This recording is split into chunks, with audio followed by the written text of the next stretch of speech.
अब 10 मिनट में डिलीवरी की जो ब्रांडिंग है वो हटाएंगी।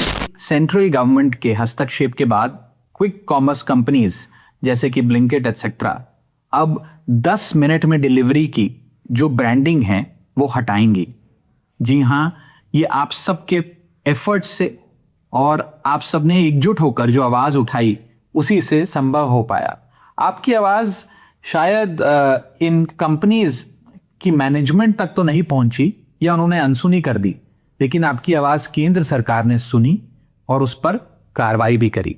मैं सबसे पहले सेंट्रल गवर्नमेंट के इस हस्तक्षेप के लिए उन्हें बधाई देता हूं, उनका शुक्रिया अदा करता हूं और ये उन्हीं के इंटरवेंशन से संभव हो पाया। 10 मिनट में डिलीवरी का जो जुल्म है ये वास्तव में बहुत रियल है।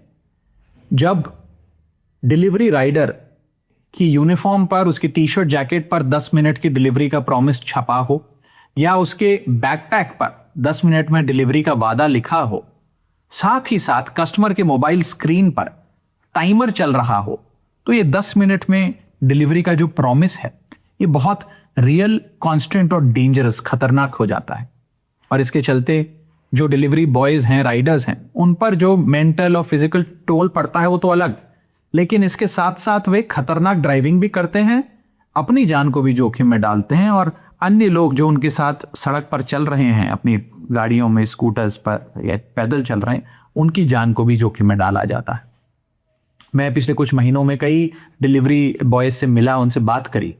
उनमें से अधिकतर लोग अंडरपेड हैं, ओवरवर्क्ड हैं और एक अनरियलिस्टिक प्रॉमिस, ये 10 मिनट में डिलीवरी के इस अनरियलिस्टिक प्रॉमिस के प्रेशर को बहुत मुश्किलों से झेल रहे हैं।